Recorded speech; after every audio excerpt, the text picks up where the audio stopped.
I was sitting in my tiny jewelry shop in Portland, Maine, surrounded by glittering pieces under fluorescent lights. My hands held small pliers, meticulously bending a gold wire to finish a wedding ring for a young couple. The atmosphere was familiar to the point of monotony, the scent of metal mixed with soft music from an old radio, and the occasional voices of customers asking prices. I, Gwen Emeraldson, 35 years old, had grown accustomed to this rhythm. Being a jeweler wasn't some grand dream, but it was stable, allowing me to think about other things, like my mother in Sebago Lake, just a few hours' drive from Portland. I often told myself I'd visit her this weekend, but work, wife, and kids' life kept pulling me away. Today was an ordinary day until the phone rang. I glanced at the screen. Unknown number, but a familiar area code, Sebago Lake. My heart beat a little faster. Maybe Mom calling from a neighbor's phone. She often forgot to charge hers. I answered cheerfully, "Hello, Mom." The voice on the other end wasn't hers. It was a woman, professional but laced with regret. "Mr. Gwen Emeraldson? This is a nurse from Sebago Lake Hospital. I'm very sorry to inform you. Mrs. Callan Emeraldson, your mother, passed away this morning after a stroke." The world around me suddenly stopped.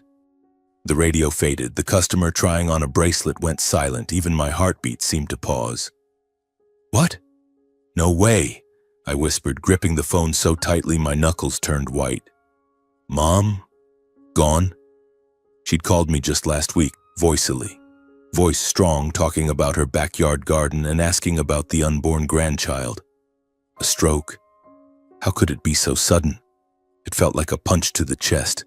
The air in the shop grew stifling heavy. How is she? Can I see her?" The nurse sighed. "You should come right away. We'll explain everything when you arrive." I dropped the pliers, stood like a robot. Customers stared oddly, but I didn't care. I rushed out, forgetting to lock the display case. Car keys fell twice before slotting in. The engine roared. I sped off, cold Maine October wind rushing through the open window. I-95 blurred ahead. I floored it, overtaking slow trucks. Anxiety and worry surged. "Mom, why didn't you wait for me?" I wondered, tears blurring my vision. Memories flooded back. Mom with calloused hands, always smiling gently when I visited, cooking my favorite clam chowder. She'd faced old age alone, Dad buried in work, my brother Noor far away in Boston, and my wife, Olivia. Oh, she never liked coming home. The 2-hour drive felt like hell. I imagined everything. Mom lying there alone, no one beside her. Did she suffer? Did she call my name? The more I thought, the tighter my chest knotted. I tried calling Dad, Emerald Emeraldson, owner of a small boatyard, the cold man I'd never truly been close to. The phone rang endlessly, no answer. "What's he doing?" I muttered, voice shaking. Then Noor, my 32-year-old successful Boston investment broker brother. Again, endless ringing. "Where is everyone?" I yelled in the car, pounding the steering wheel. Finally, I texted Olivia. "Mom's gone. I'm heading to Sebago Hospital." "Come," message sent, then seen, no reply. My heart plummeted. Why was no one here with me now? Sebago Lake Hospital emerged amid pine forests, a white building under a gray sky. I parked haphazardly, ran into the lobby, breathing hard. "I'm Gwen Emeraldson, Callan's son." "Where is she?" I asked reception, voice cracking. A middle-aged nurse led me to a waiting room. She had a kind face, but eyes full of pity. "Mr. Emeraldson, I'm so sorry." Mrs. Callan was brought in this morning. A neighbor, Mr. Jenkins, found her collapsed on the porch. He called emergency services immediately, but the stroke was too severe. I collapsed into a chair, hands over my head. The porch? What was she doing out there alone? Why wasn't anyone with her? My voice broke, tears spilling. The nurse explained. When the ambulance arrived, they rushed to resuscitate, but blood pressure plummeted, brain starved of oxygen. Doctors tried everything, but she passed peacefully, never regaining consciousness. She went quietly, not much pain. the nurse said, trying to comfort. The doctor entered, a tall man in glasses. Mr. Emeraldson, we did all we could. The stroke was from a ruptured vessel, likely due to age and chronic heart issues. She had no one with her at the end. I'm very sorry. His words cut like a knife. No one with her. My mother, who sacrificed her life for the family, died alone on a cold hospital bed. Guilt surged like a tidal wave. Why didn't I visit more? Last week she complained of fatigue. I just told her to rest, promised to come end of month.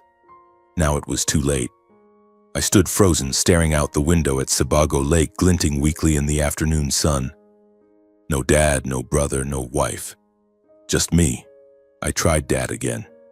Still nothing. Nor two. Olivia seen but silent. The feeling of abandonment exploded in my chest like a bomb.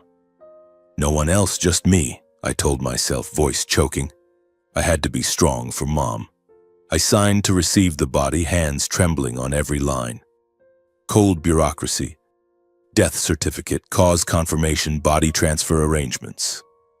The nurse asked, "Do you have any family to help?" I shook my head, holding back tears. "I'll handle it." They led me to the cold room where Mom lay. She looked strangely peaceful, silver hair loose, face free of worry lines. I knelt, trembling hand gently stroking her hair. "Mom, I'm sorry. I'm too late." A belated goodbye in absolute solitude. No cries, no embracing arms, just the hum of the air conditioning and heart-wrenching pain. I stood up, trying to regain my composure.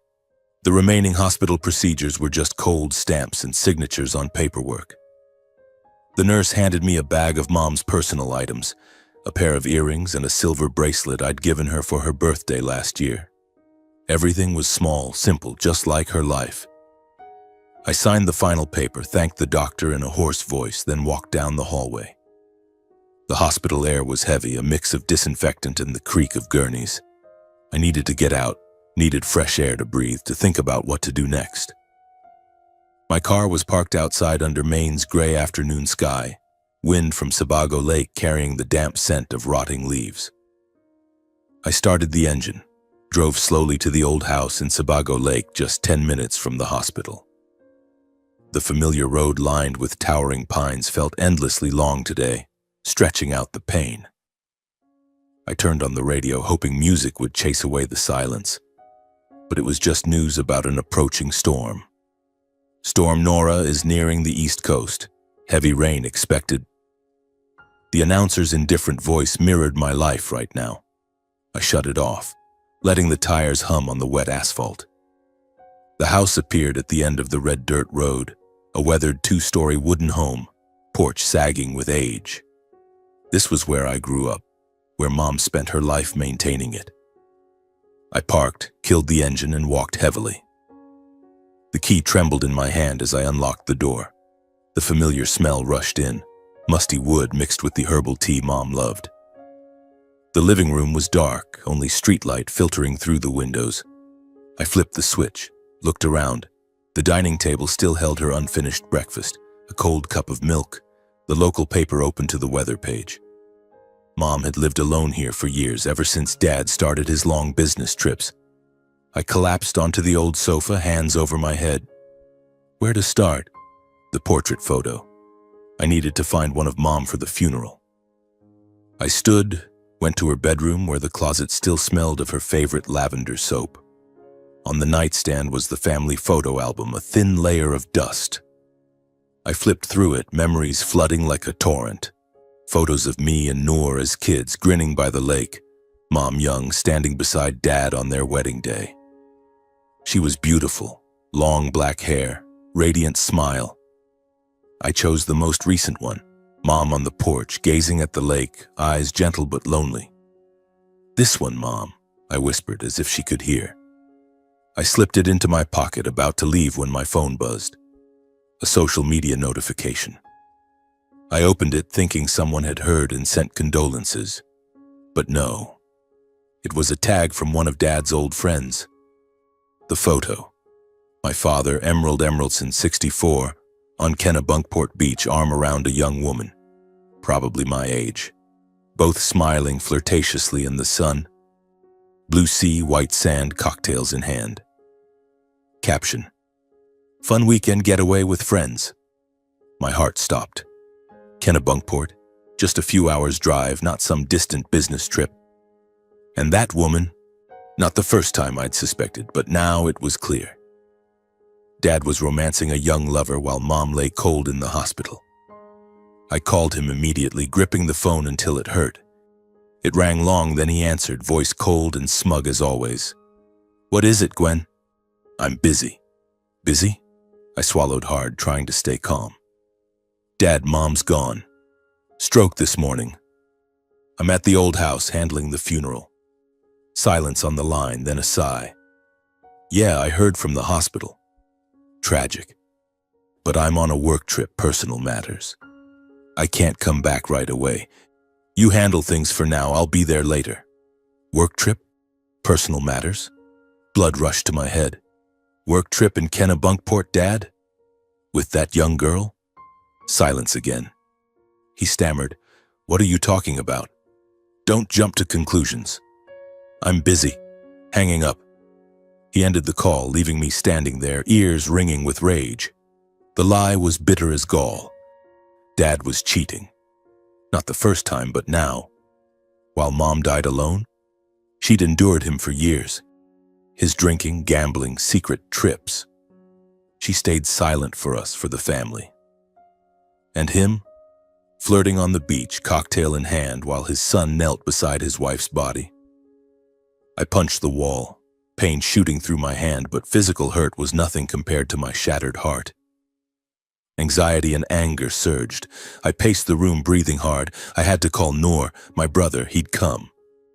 I dialed Noor Emeraldson, 32, the baby brother, successful Boston investment broker.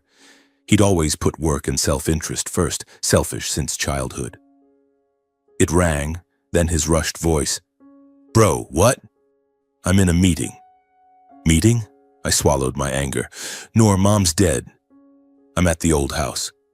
Come back. The funeral's tomorrow."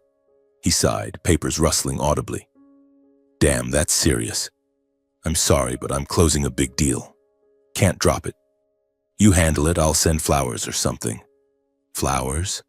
Big deal?" "Noor, Mom died alone. You can't come?" I shouted, voice breaking. A pause, then, "Bro, I'm really busy. Don't make it hard. Gotta go." I sank to the floor, back against the wall, head spinning. Indifferent brother. Always like this, spoiled by Dad, thinking only he mattered. Mom sacrificed so much for him, sent money for college, and now even a call was rushed. The family drama laid bare. Cheating father, selfish brother. Who else? Olivia? My wife. I hesitated but dialed. Olivia Hart Emeraldson, 33, marketing director in Portland, from money, always looking down on her husband's rural roots. We'd been married 5 years, but she never truly fit in. I called, heart pounding. She picked up on the third ring, voice icy. "Gwen, I'm in a meeting with the boss." "What?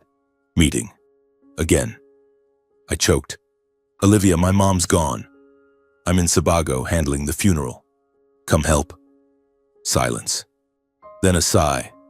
"I'm sorry, but I can't drop work for a funeral in the sticks. This project is huge." Funeral in the sticks? My mom reduced to that? I tried. "Olivia, it's my mother. You never visited, now she's gone. Can't you come? I need you." Her tone sharpened. "Gwen, you're always dragging me to that backwater. I can't stand it. If you insist, let's just divorce." "I'm tired." "Divorce?" My heart squeezed. "You mean it?" I whispered. "Yes, hanging up. In one day I lost my mother and faced bitter truth. Cheating father with a young lover, indifferent brother with his big deal, wife turning away and threatening divorce. I sat on the cold floor, tears streaming, anxiety and pain crashed like waves. Why did everything collapse at once? I thought family was a foundation, but now it was illusion. Dad flirting on the beach, Noor signing contracts in Boston, Olivia in her fancy office. And me? Alone with Mom's body and the coming funeral. I stood, wiped my face, tried to focus. I had to act.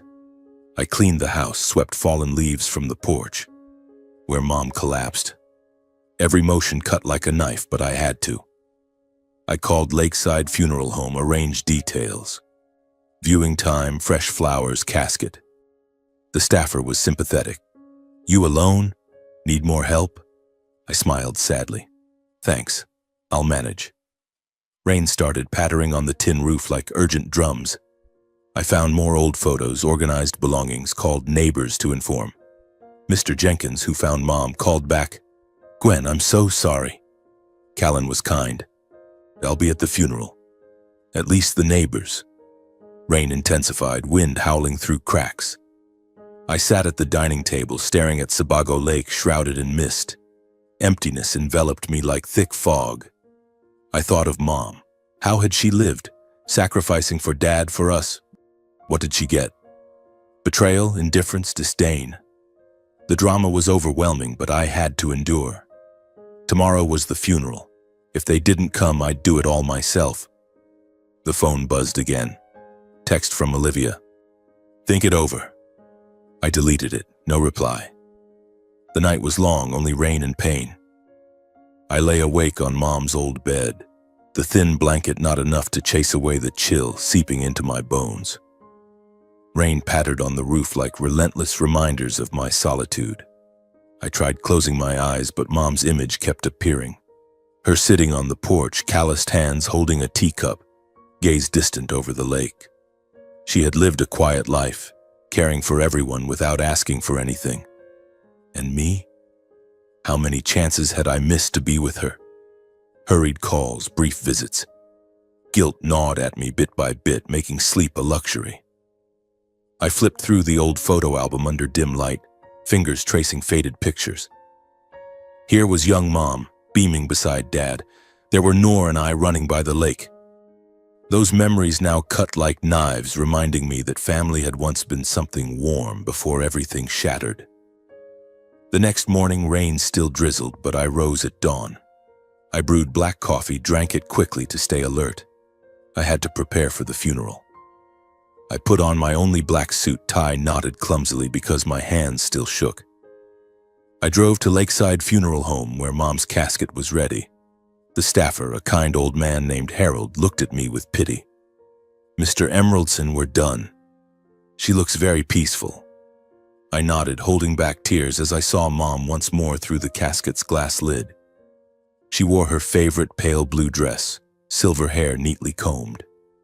"Thank you," I whispered, voice hoarse. They helped load the casket onto the hearse, and we headed to the small church by Sebago Lake, a rustic wooden building with a curved roof nestled among pines. St. Mary's Church, where Mom prayed every Sunday. I remembered her stories of peaceful services here, where she found a bit of calm amid life's chaos. Today I had to handle everything myself. I swallowed the pain, entered with Harold's help. The air inside was cold, old wood mixed with faint incense. I arranged flowers, pure white lilies Mom loved, placed around the casket. I personally attached the portrait, the photo of her on the porch, gentle smile, onto the wooden stand. Every motion was careful, like Mom taught me. Always do things properly. "Son, don't rush. Do it right," she'd say. Now I did it all for her, though my heart was breaking. I checked the microphone, chairs, and Bible on the altar. The priest, Father Thomas, a tall, thin man with snow-white hair, arrived early to help. He patted my shoulder. "Gwen, you're strong." Callan was a wonderful woman. "We'll make this a warm service for her." I nodded, but anxiety filled me. Would Dad come? Would Noor change his mind? Would Olivia reconsider? I kept glancing at the church door where rain still tapped the porch. The path to the church was empty, only a few neighbors' cars parked early. I told myself, maybe they'll be late.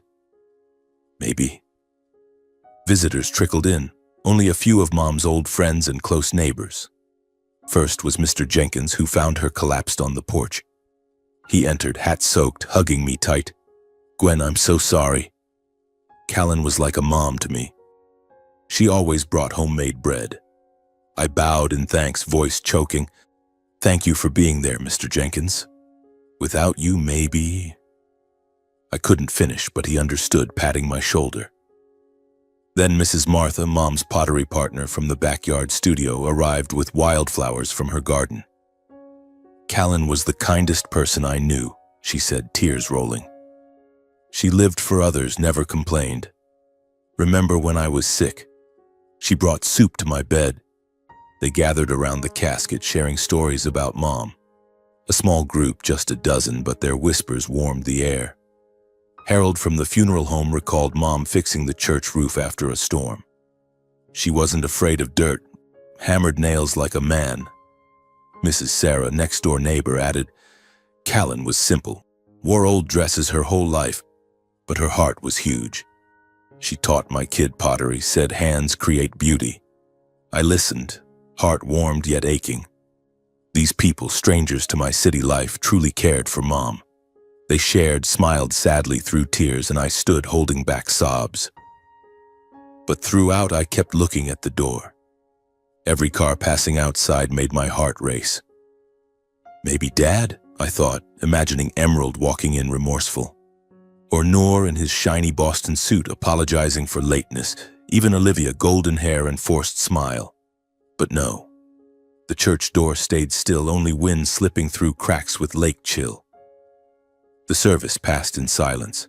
No family arrived. I tried staying calm, but disappointment surged like Sebago in a storm. How could they be so heartless? Father Thomas began the rite. His warm voice echoed in the small church. Today we bid farewell to Callan Emeraldson, a gentle soul who lived a life of love. He read prayers. Everyone bowed. I sat front row, hands clenched white.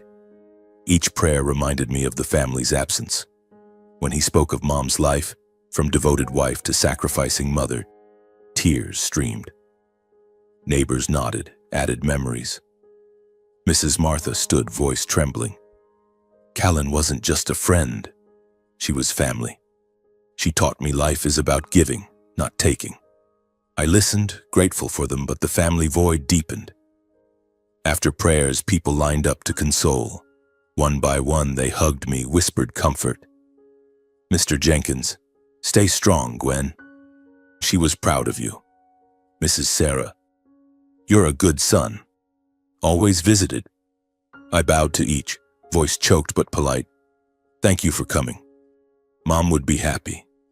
Each hug was a bit of warmth, but also a reminder of blood relatives' absence. I glanced at the door one last time, hoping for a miracle, but only rain outside. The final rite ended with a familiar hymn, voices trembling in harmony. The casket was carried to the cemetery beside the church, a small plot under pine canopy. Rain had stopped, but ground was soggy. My shoes sank in mud.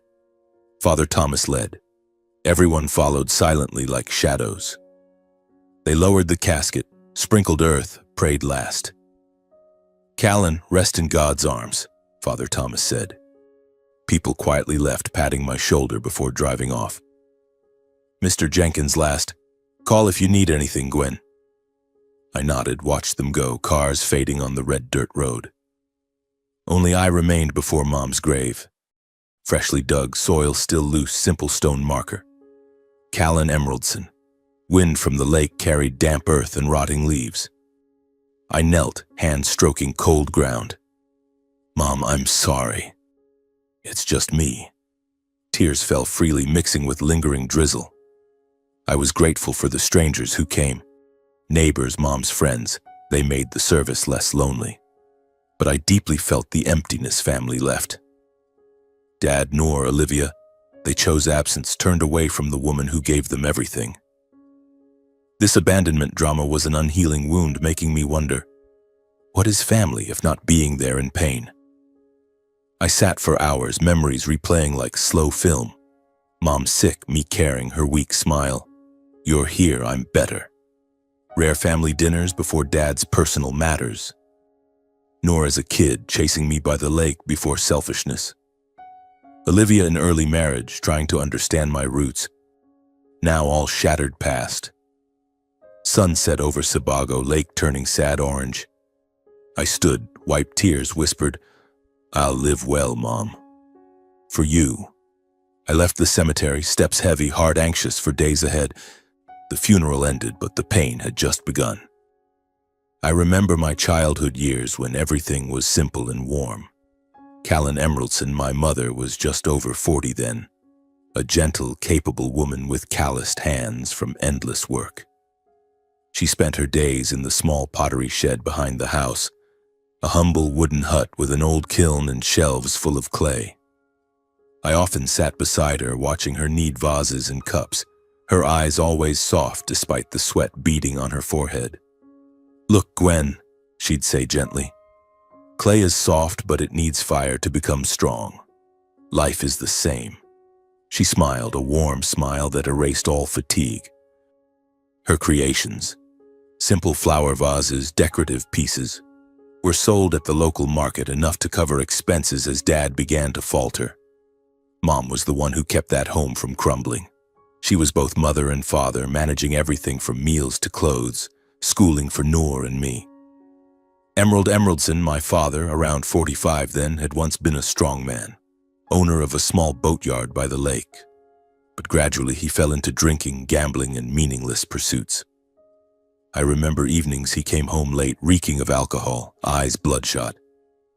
He'd slump into a chair, muttering about lost card games. On winning days, the house was briefly calm. He'd buy us gifts, a ball for me, a toy car for Noor, and laugh loudly, patting Mom's shoulder. "Callan, luck's with us today." But on losing days, arguments echoed through the house. He'd yell, slam the table, blame Mom for not saving money. "What do you do with my money?" he'd growl, face flushed. Mom stayed silent, head bowed, shielding us from his rages. She'd pull us into the bedroom, tell fairy tales to drown out the noise, her arms a protective shield. I remember one particular night when I was about 8. Dad lost big at the local casino, came home drunk. He smashed a vase Mom had just finished, shards flying across the floor. "Useless junk," he shouted. I trembled, hiding behind Mom while Noor wailed. Mom said nothing, just knelt to pick up the pieces, hands bleeding from sharp edges. The next morning, she rose early to cook breakfast as if nothing happened. "Your dad's just tired," she whispered to me. "Don't be angry with him." She chose silence, endurance, hoping her sons would grow up safe. She never fought back, though I saw sadness in her eyes when Dad left with the bottle. She taught me forgiveness was strength, but now I realize it was too great a burden for one woman. Noor, my brother, was spoiled by Dad from a young age, shaping his selfish, arrogant nature. 3 years younger than me, Noor was always favored, perhaps because he resembled Dad more, with curly hair and a charming smile. Dad took Noor fishing by the lake, taught him to drive boats while I stayed home helping Mom with pottery. Noor learned to boast early. "Dad says I'll be a tycoon," he'd say, clutching a shiny new toy car Dad bought. He thought only of himself, dismissing Mom's sacrifices. I remember when Mom was seriously ill, bedridden with high fever. Noor just peeked in, asked, "Mom got money for candy?" Then ran off to play. As he grew, he mocked me for being too much like her, too kind, too hard-working without seeking gain. "Gwen, stay home throwing pots with Mom. I'll make big money in the city," he'd sneer, and Dad nodded approval. Mom never blamed Noor. She hugged him, stroked his hair, said, "Son, remember to love each other." She stayed silent before his selfishness, hoping we'd grow up well. But I saw her sadness, nights on the porch gazing at Sebago Lake, eyes misty with unshed tears. She sacrificed everything. Time, health, even her own dreams. She once wanted to study painting but gave it up for family. Now in this house, I realized she was the sole pillar keeping everything from collapse. In her final years, things worsened. Her husband, my father, rarely came home. He chased new relationships, young women in nearby towns, long business trips. He left his wife alone with heart disease and lonely old age. I remember Dad's last visit about 2 years ago. One night, arguing over money, then gone again. Mom sat quietly, cold tea in hand. No complaint. She weakened, Heart irregular but managed alone. I'm fine, she'd say on the phone, voice trembling. Noor, my brother, rarely contacted. In Boston, busy with investment brokering, he called only for money or to complain. Mom, work's stressful, I need a break, he'd say, never asking what she needed. His last visit 3 years ago was to grab old things, then rush off. Boston's waiting, he laughed, not noticing how thin Mom had become.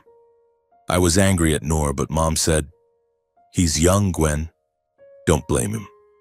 Even Olivia, my wife, added to the isolation. From a wealthy Portland family, she always scorned her husband's rural roots. When I wanted to visit Mom, she'd frown, calling it wasting time driving hundreds of miles to sit with an old sick woman. "Gwen, I have work. Why that backwater?" she'd say, voice full of disdain. Early in marriage, she tried, visited once, brought expensive gifts, but gradually avoided it. "Your mom's old. She can manage," she said, unaware of Mom's loneliness. While everyone turned away, I was the only one who returned regularly. I drove from Portland with medicine, fixed the sagging porch after storms, tended the backyard garden, took Mom to Sebago Hospital. We sat on the windy porch, watching the lake sparkle. "Tell me about work," she'd ask, eyes lighting up. I spoke of the jewelry shop, pieces I made. She listened, nodding proudly. Each farewell at the door, she smiled weakly, said she was fine, but I knew behind it were long nights alone.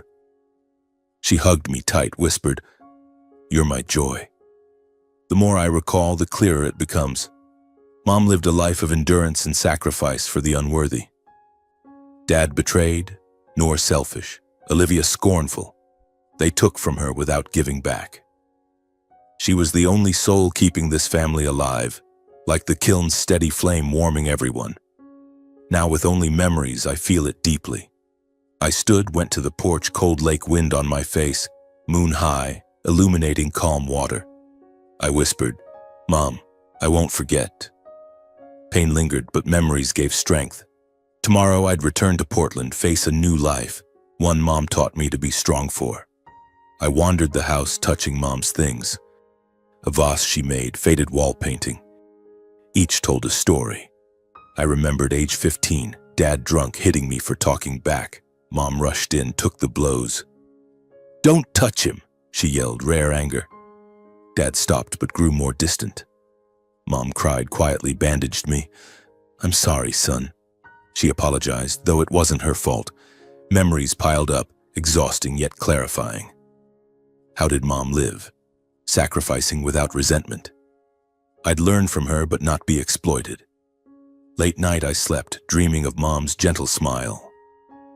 The next morning, Portland's sky was gray, sea wind carrying a salty tang. I rose early, packed a few personal items from the old house, Mom's silver bracelet, the family photo album, and a vase she made, then locked the door. The click echoed like a final goodbye to Sebago Lake. I drove back to Portland, the familiar I-95 now stretching endlessly, every mile recalling yesterday's lonely funeral. Neighbors were there, but family wasn't. Dad still in Kennebunkport with his lover Noor, busy with his big deal in Boston, and Olivia. She hadn't even called. I floored it, trying to push the thoughts away, but they clung like Maine fog. Our small apartment in Portland appeared after 2 hours. A modest building, 3rd floor, balcony overlooking a busy street. I parked in the underground garage, carried the bag up the elevator, heart pounding. Was Olivia home? As marketing director, she often returned late, but today was Saturday, maybe relaxing with her laptop and coffee. I opened the door, her familiar perfume wafted, sweet vanilla, but now it irritated me. "Olivia?" I called, voice hoarse from exhaustion. No answer. In the kitchen, she sat at the table, eyes glued to her computer, headphones on tight. She was in an online meeting, professional smile as she spoke to colleagues. I stood watching her act as if nothing had happened. My mother just died. The funeral ended in solitude, yet Olivia was busy with work, as if my world hadn't collapsed. She ended the call minutes later, removed her headphones, glanced at me indifferently. "You're back? I thought you'd stay in Sebago a few more days." No question about the funeral. No comforting hug. That indifference was the last straw. I couldn't hold back anymore. I'd suppressed pain for days at the hospital, funeral home, cemetery, but now, facing my wife, everything exploded. Olivia, my mom's gone. Funeral was yesterday. You don't ask anything? I said, voice trembling, gripping the bag strap. She shrugged, stood to brew fresh coffee as if discussing weather. I know, you texted. I'm sorry, but I was really busy. This project's important. Boss set a tight deadline. Busy? Deadline? My heart raced, blood rushing to my head. I set the bag down, stepped closer. Sorry? That's it? My mom died alone, no one with her. You never visited, never called, despite my pleas. And every time I mentioned her, you acted contemptuous, like she was a burden. Words poured like a breached dam full of pent-up resentment. I recalled proposing, weekend in Sebago to see Mom. She'd frown.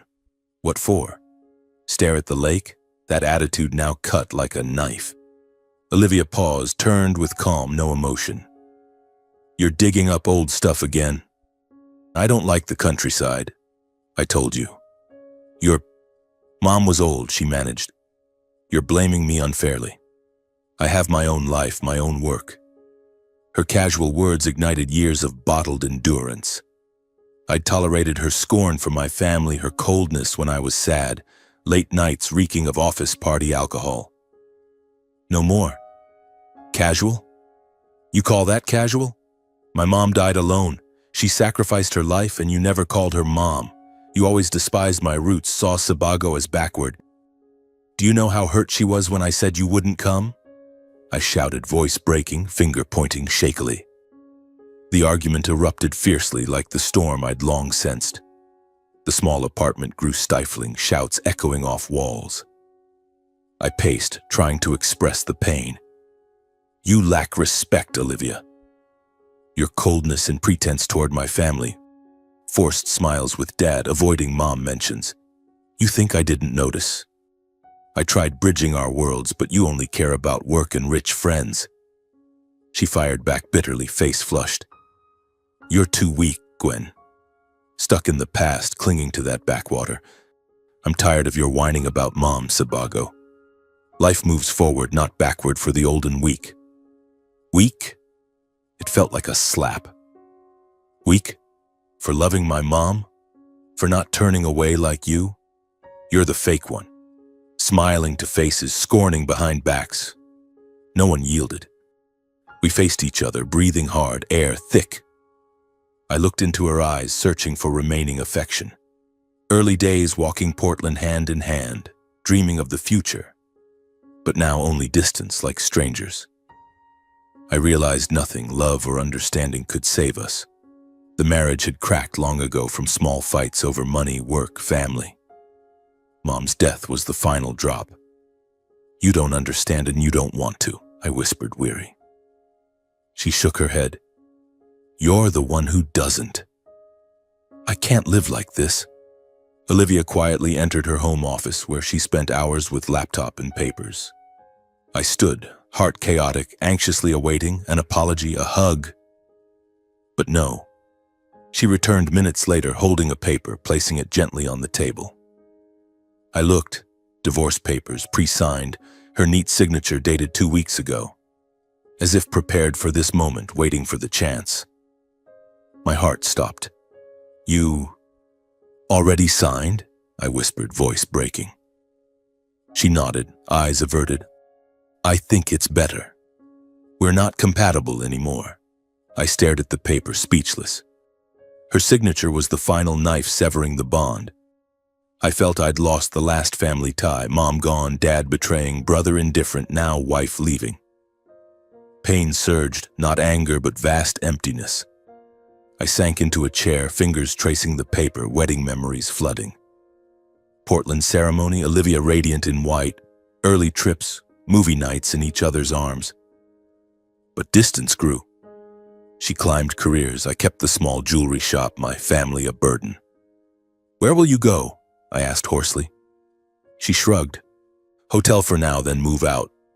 She turned, grabbed her bag, left without looking back. The door slammed, leaving me alone in the silent apartment. I sat hours staring at the divorce papers, tears streaming. The drama was overwhelming. Lost mom, lost wife in 1 week. I thought of mom. Endured dad for years without divorce. For us. Me, I refused fake living. I stood, tore a corner but stopped. Just sign, end it. I called a lawyer friend, voice shaking. Need divorce advice. He scheduled tomorrow. That night I lay staring at the ceiling, memories jumbled. Olivia once loved me, but that love died slowly. Next morning I rose, brewed coffee, started a new life. Alone. I returned to the jewelry shop, tools in hand, mind chaotic. Customers asked, "You okay?" I forced a smile. Fine. But not. I called Noor, hoping comfort. He hung up quickly. Bro, busy. Dad didn't answer. Truly alone. I thought of Sebago, mom's grave, told myself, be strong. But pain smoldered, an unhealing wound. Days later, Olivia moved out. We met at a cafe, signed papers. She was cold. Fair assets split. I nodded, no argument. As she left, I sat watching bustling Portland streets, feeling lost. Everything gone. Mom, wife, family. But in the pain, I found strength. I'd live for myself, as mom taught. To fill the void after the divorce, I buried myself in work. The small jewelry shop in Portland became my refuge. I rose at dawn, opened earlier than usual, spent hours bending gold wires and carving gemstones. My hands stayed busy, but my mind wandered to Sebago Lake, to mom's grave by the water. Customers came more often, perhaps sensing my silence and focus like a true craftsman. An elderly woman buying a silver bracelet asked, "You okay?" "You look sad." I forced a smile. "I'm fine, ma'am. Just life." She patted my shoulder, and that moment reminded me of mom. She always comforted others that way. Work helped me forget, but each evening in the empty apartment, loneliness crashed in. I ate dinner alone, watched TV mindlessly, slept fitfully with dreams of the past. One morning, about 2 weeks after the funeral, I received a letter from attorney Samuel Green's office in Sebago Lake. It arrived by mail, crisp white envelope, neat handwriting. "Dear Mr. Gwen Emeraldson, please come to the office for the reading of Mrs. Callan Emeraldson's will." My heart raced. A will? Did mom have one? She was so simple, saving every penny, selling pottery at the local market. I thought she had nothing but the old house and backyard shed. I held the letter, hands trembling, excited like a child awaiting a gift. "What did you leave me, Mom?" I whispered, gazing out the window at bustling Portland streets. I called to confirm Mr. Green's warm voice. "Mr. Emeraldson, let's meet this afternoon. There are important things to hand over." Important. Curiosity mixed with anxiety. Any surprises? I drove to Sebago Lake that afternoon, the familiar road now heavy with memories.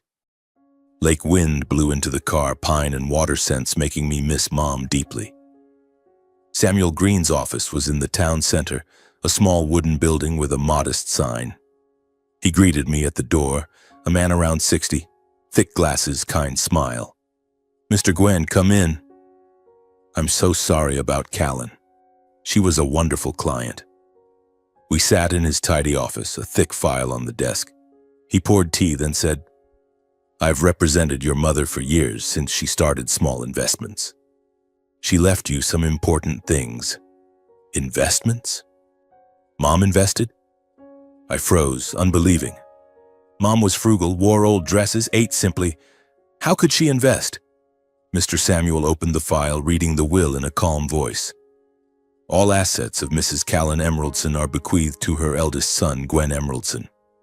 I sat up straight, heart pounding. "All? What did she have?" He continued listing. 3 plots of land around Sebago Lake, over 5 hectares total, estimated value $1 million. A well-maintained lakeside restaurant operating profitably worth about $800,000. Plus a long-term investment account at the local bank. Stocks, bonds, savings fund total over $3.5 million. I was stunned. mouth agape, disbelieving. My simple mother, saving pennies lifelong, had quietly built such a fortune. How? From pottery sales? Or savings Dad never knew? I remembered her at the kitchen table jotting in ledgers. I thought just daily expenses. How? How is this possible? I whispered, voice faltering. Mr. Green smiled. Callan was smart. She invested since the 80s, bought cheap land, opened the restaurant with friends, saved wisely. She wanted it for the deserving one. I sat reeling. Excitement, shock, gratitude swirled. Mom did it all silently while Dad drank and gambled. Noor was selfish, Olivia scorned.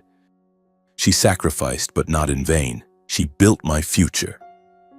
Mr. Samuel handed me a sealed handwritten envelope, dated weeks before her death. She asked me to give this after the will, he said. I opened it, hands shaking, Mom's neat script on white paper. My dear son Gwen, thank you for always being with me when others turned away. Your dad has his own matters, nor chases work. Your wife dislikes the countryside. But you came, brought medicine, fixed the porch, sat with me by the lake. I leave everything to you, not because you're the eldest, but because you're the only one who didn't forget me. Tears rolled, blurring the words. She continued, I ask you to keep the pottery shed.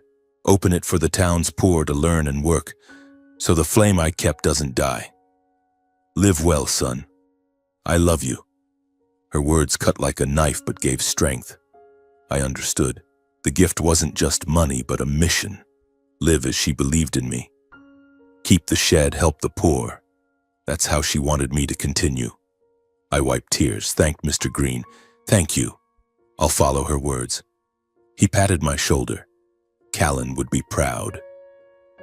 I left the office, drove to Portland at dusk, mind full of thoughts. The first days after receiving the will felt deceptively calm. I rose early, brewed black coffee in the empty apartment, where Olivia once lived, now only wind whistling through the window.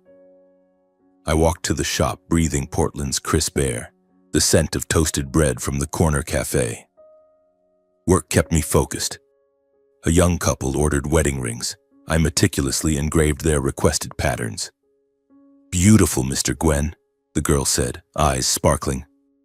I smiled. Thank you. Hope it brings happiness. But inside I thought of my own broken marriage, of Olivia somewhere with her new life.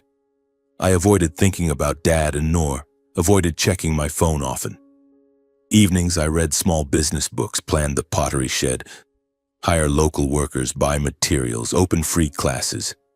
I imagined Sebago's unemployed youth learning to knead clay like Mom did. That was how I'd continue her legacy, keep the flame alive. The peace lasted about a week until one chilly autumn afternoon when everything changed. I was in the shop cleaning the display case when the bell rang. I looked up. My heart stopped.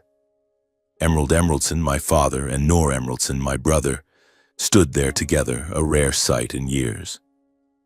Dad wore an old coat, silver hair disheveled, looking older than 64.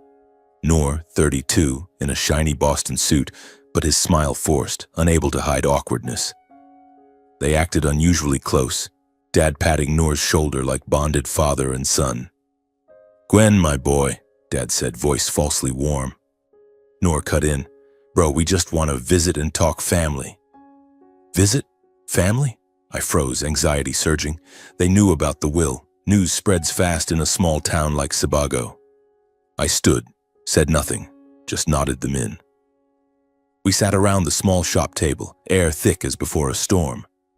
Dad started with fake sympathy, voice trembling like bad acting. Gwen, I'm so sorry. We all regret not being with Callan in time. She left too suddenly. I was busy, but now I see I was wrong. He paused, Noor nodding along. Noor forced a grin. Exactly, bro.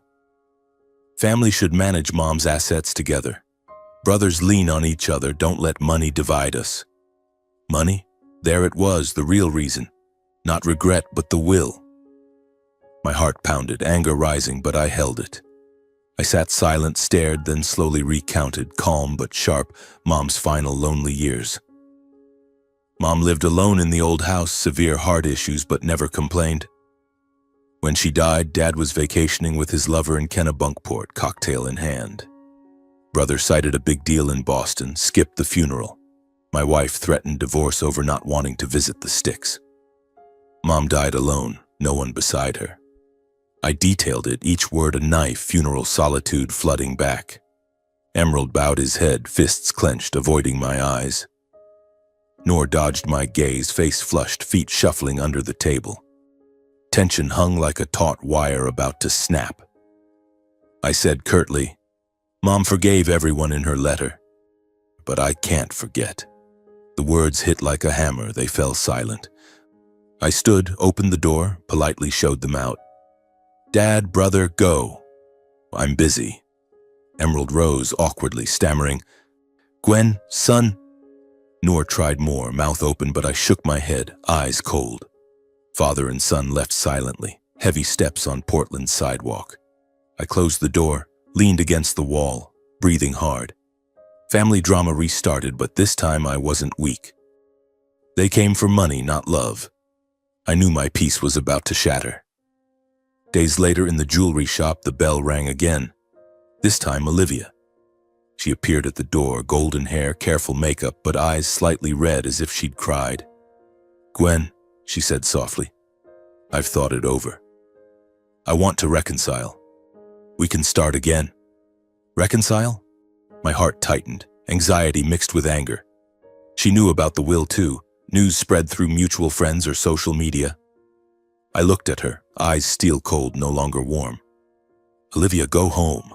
I once begged for a chance, when Mom died, when I needed you most, but you turned away, handed divorce papers. Now between us, only old memories, and they're not enough to rebuild. She bit her lip, voice trembling. Gwen, I was wrong. I heard about the will. We could manage it together. There it was, money. I shook my head. Not about money. You never truly loved me or my family. Olivia left, face embarrassed, steps hurried on the street. I watched, no anger, just vast emptiness. She was once my wife, now just the past. In the following days, calls, texts, handwritten letters poured from all three. Dad called mornings. Gwen, I want to meet, talk family. Noor texted, Bro, don't be mad. We're brothers. Share. Olivia sent a neat lettered note. I miss you. Give us a chance. I stayed silent, no replies, no pickups. Each buzz was a punch to the heart, but I stood firm. I knew my peace was threatened.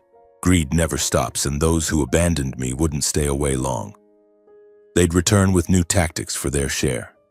I sat in the shop, watching bustling Portland streets, telling myself, be strong. For Mom. The drama wasn't over, but I was ready to face it. I began protecting the assets. Met Mr. Green to reinforce the will, hired my own lawyer. Evenings I reread Mom's letter, her words gave strength. Memories of her on the porch, storytelling helped me endure. Dad called again, pleading, Gwen, I need money for the boatyard. I hung up. Noor texted, You're stingy. I deleted. Olivia came to the shop once more. I closed early. Emptiness turned to resolve. I'd live simply, fulfill Mom's mission despite the greed storm coming. Calls persisted, letters piled. One from Dad. Son, I regret. Let's meet. From Noor. Blood brothers, split evenly. From Olivia. I still love you. I burned them, watched flames, thought of Mom's kiln fire she kept alive. Greed was clear, but I didn't waver. My peace was threatened, but I'd protect it. After numerous rejections of their meeting requests, Emerald and Noor stopped pretending to be affectionate. They began spreading vicious rumors throughout Sebago Lake and even into Portland, malicious gossip aimed at smearing me. I heard whispers from an old friend in Sebago. Gwen, you heard? Your dad and Noor are telling everyone you're monopolizing Mom's assets, tricking the lawyer to seize the lakeside land and despising your own flesh and blood. My heart tightened hearing those words. Monopolizing? Me, the only one by Mom's side until the end, now slandered as greedy. I sat in the jewelry shop, holding small pliers, unable to focus. Memories of Mom flooded back. Her at the kiln, kneading clay, eyes gentle. She left everything to me out of trust, not because I fought for it. But Dad and Noor, who once turned away, now returned with claws. The rumors spread like wildfire, especially on local forums, Sebago Lake Facebook groups, town Reddit threads, even Portland ones. I opened my phone, scrolled an anonymous post. Gwen Emeraldson Callan's son monopolizes the will, fools the lawyer to steal Sebago lakeside land, despises elderly father and blood brother. Who trusts someone like that? Accompanied by venomous comments, bottomless greed. I bought a ring from his shop, now it creeps me out. Family ruined by money. I slumped into a chair, head spinning. Anxiety and anger surged. How could they be so filthy? My father, the 64-year-old former pillar, stooping to lies. Noor, 32, in his shiny suit, using broker's tongue to slander his brother. Many customers grew suspicious. Shop revenue dropped noticeably. A regular asked oddly, "Gwen, I heard you monopolized your mom's assets?" I shook my head, calm. "Not true, ma'am. Just a misunderstanding." But she left without buying, and such cases increased. The once busy shop grew quiet, doorbells rare. I sat alone, staring at bustling Portland streets, feeling isolated in the crowd. It didn't stop there. Emerald and Noor escalated the dirty game. They hired their own lawyer, a Boston specialist in estate disputes, and filed a lawsuit in Cumberland County Court. Reason: will coerced and invalid, demanding asset freeze. I received the summons by mail, hands trembling, holding the paper. Freeze. The 3 lakeside plots, the thriving restaurant, the investment account, all at risk of being locked. I sat at the empty apartment's dining table, rereading the complaint. Dad and Noor accused me of forcing Mom to sign while frail, deceiving the lawyer, and usurping family's rightful inheritance. Cold legal language, but raw greed behind it. My heart pounded, anxiety like before a massive storm. How could they? Mom wrote a handwritten letter, clear instructions, but they'd twist truth for their share. I thought of Mom. She endured silently, but now her wishes trampled. Olivia, my ex-wife, joined the dirty play. She posted cryptic messages on Instagram and Facebook. Some people ditch their wife when money comes, forget the past. Life's funny, isn't it? With a photo of her by coffee, sad smile. It spread fast, netizens buzzing. Definitely about the ex. Money changes people, honey, she deserves better. I scrolled comments, heart slicing. Olivia, who threatened divorce when I needed her most, now used social media to smear me. She knew about the will via rumors, now playing victim for sympathy. I sat in the shop, phone buzzing with tags, anxiety, anger, exhaustion. Why do people believe gossip so easily? I remembered early marriage, Olivia saying, "You're my everything." Now, just greed and resentment. I stayed silent. No defensive posts, no argumentative calls. Instead, I sought attorney Samuel Green in Sebago Lake, Mom's longtime representative. I drove there one rainy afternoon, heart heavy with worry. He greeted me warmly. "Gwen, I know. They sued? Don't worry. The will's airtight.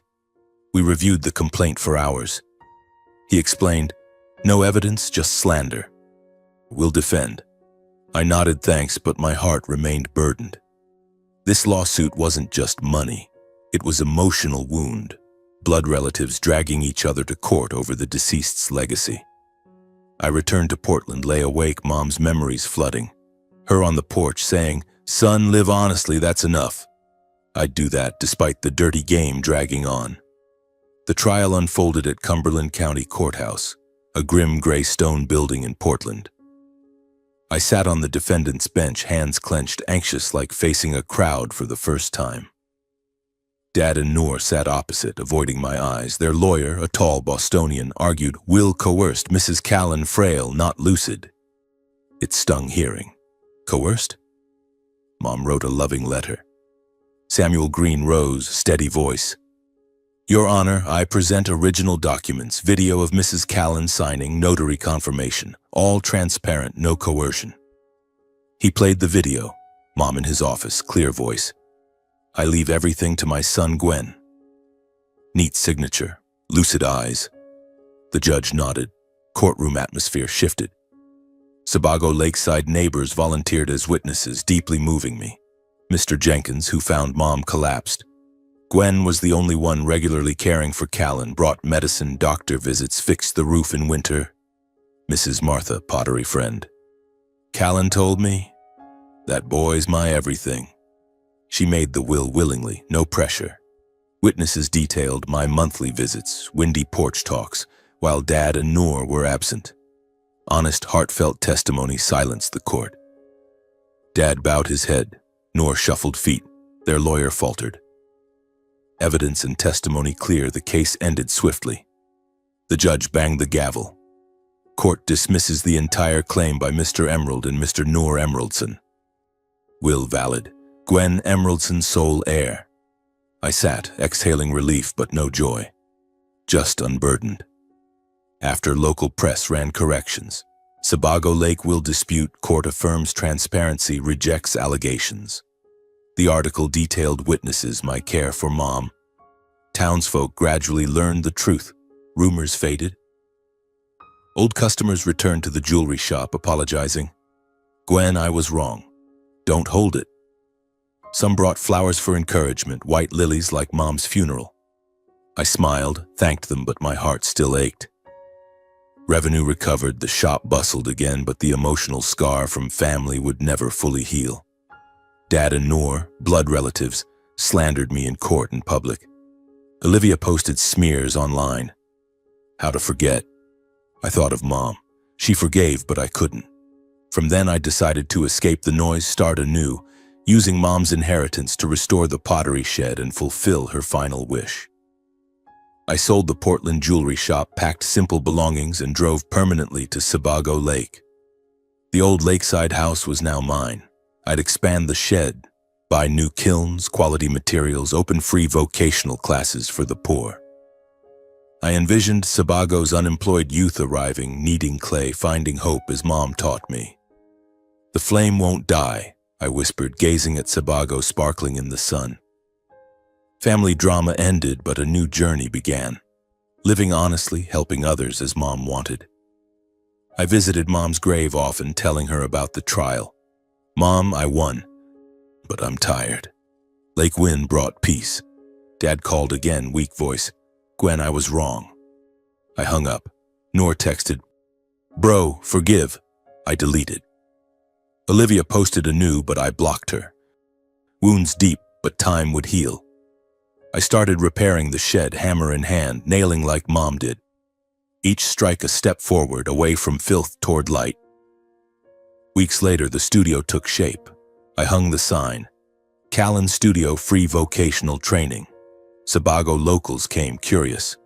Gwen, you serious? I smiled. For my mom. They joined, clay kneaded under hands, laughter echoing. I felt Mom beside me in every breath. Wounds not fully healed, but life new and meaningful. I'd protected my peace despite the dirty game nearly drowning me. While my life gradually brightened, those who had abandoned me paid the price one by one. Emerald, my father, fell into deep crisis. Losing the lawsuit ruined his reputation. Newspapers reported it. Sebago whispered, Mr. Emerald sued his own son, slandering for money. Shameful. Customers fled. His small lakeside boatyard, once his pride, grew deserted. Repair orders vanished, partners turned away. He sold it dirt cheap, barely covering bank debts. I heard from Mr. Jenkins. Your dad lives quietly in the old house now, sick and alone. He coughs, no one cares. My heart tightened, imagining Dad, the once strong man, sitting alone with a bottle, staring at dark Sebago Lake. He called a few times, voice frail. Gwen, I was wrong. Let me see you. But I stayed silent, not angry, just sad. He chose that path.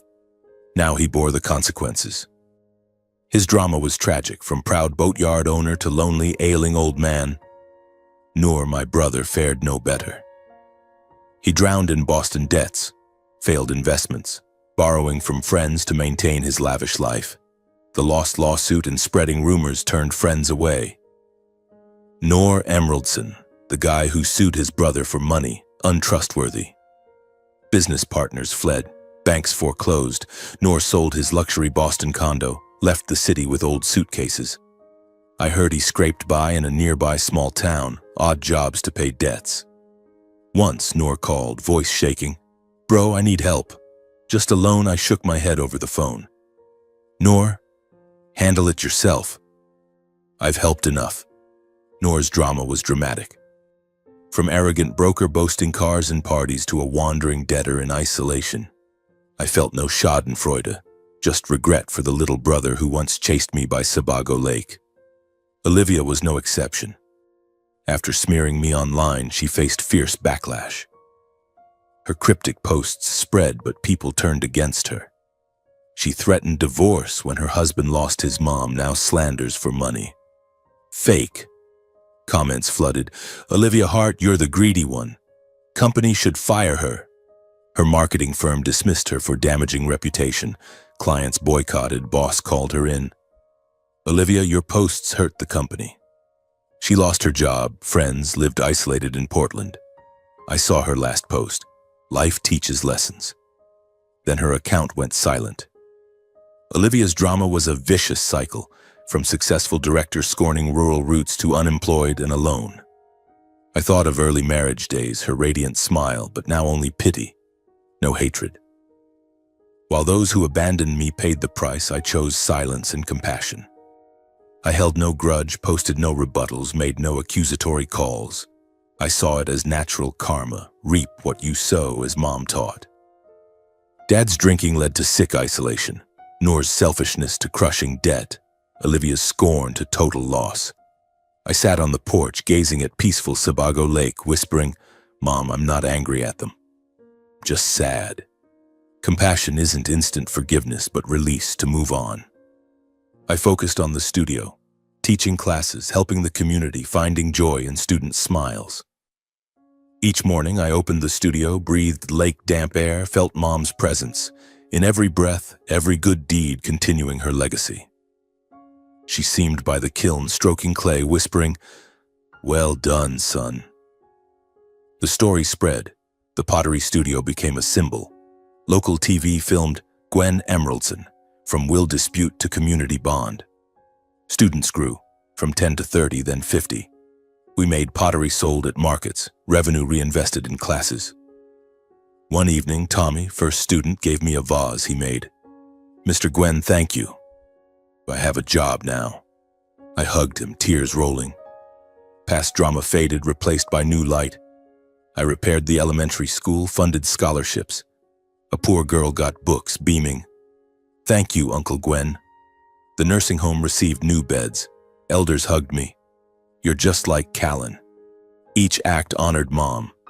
But wounds remained. Nights I lay awake, recalling the lawsuit, slanders. I walked by the lake, wind blowing, telling myself, just karma. Dad sent a final letter. "Son, I'm going soon." I didn't reply, but prayed for him. Noor appeared in Sebago once, gaunt. "Bro." I gave him bread, no money. Olivia texted, "I was wrong." I deleted. Compassion means that, not aiding the unchanged. Each morning opening the studio, I felt Mom.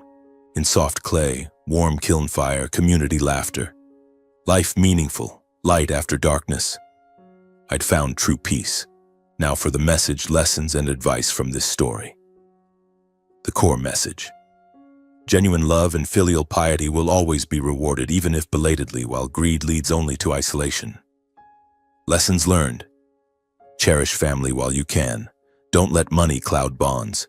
Patience and compassion aren't weakness, but strength to overcome adversity. Advice for you. If distant from loved ones, call, visit, don't wait until it's too late. And facing greed, choose silence and good deeds, for karma handles the rest.